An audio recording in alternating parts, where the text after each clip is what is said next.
The 1990s were a golden era for science fiction cinema. The most visually stunning, groundbreaking, and genre-defining films of the last century were made during this decade. So many great films were released that some simply didn't receive the attention they deserved. Here's a reminder of those films that shined a little less brightly but haven't completely faded over the past 2 decades.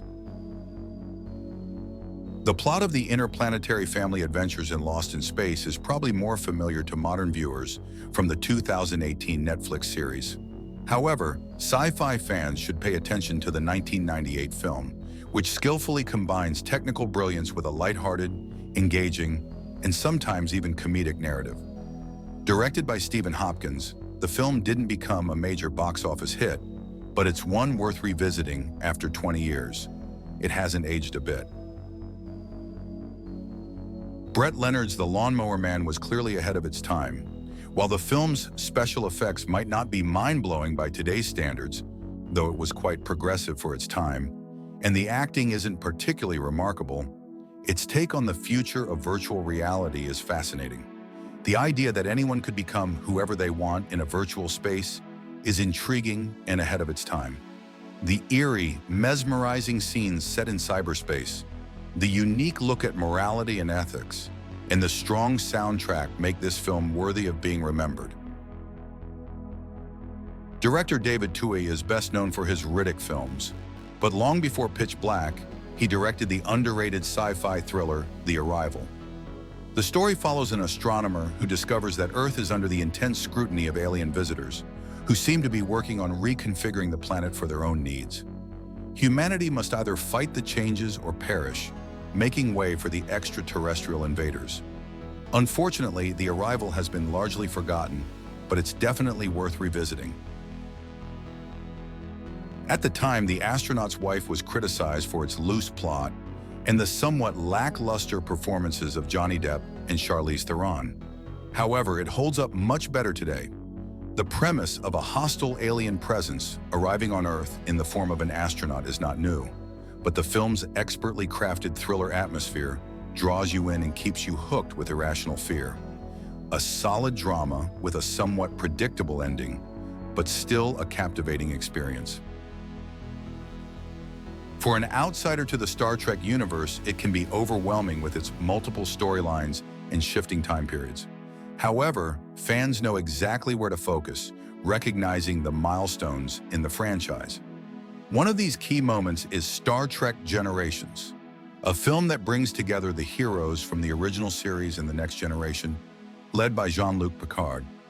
An ambitious and well-crafted crossover that's even enjoyable for those not fully immersed in the universe.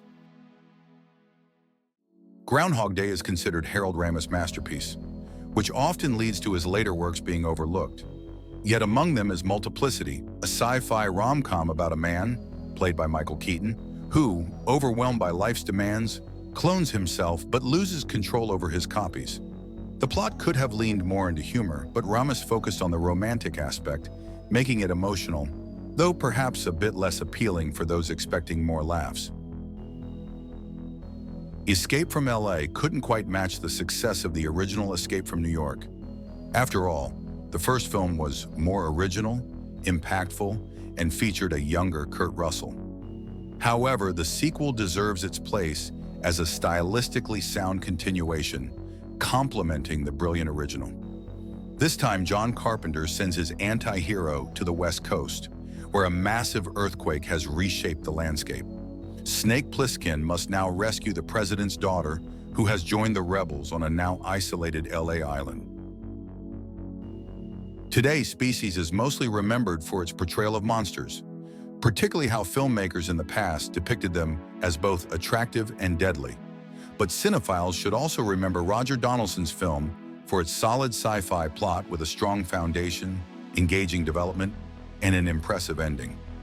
Yes, Natasha Henstridge's character is overly sexualized, but she still holds her own in the action sequences. A worthwhile film. Kevin Costner's The Postman may not be the greatest film ever made. At 3 hours long, it's a stretched-out parable about how humanity should remain human, even in the direst circumstances. While it may test your patience, It's worth noting for its unique take on post-apocalyptic cinema. The film offers a less typical view of society after the end of the world and showcases more unconventional settings. Costner's tendency to overdo the moral lessons can be forgiven in this one. Without irony, The 13th Floor is a masterpiece that, unfortunately, premiered almost simultaneously with The Matrix, which overshadowed it.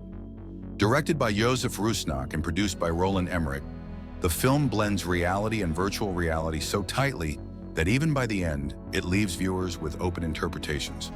A brilliant, well-executed sci-fi thriller that's often overlooked. If you haven't seen it yet, be sure to check it out.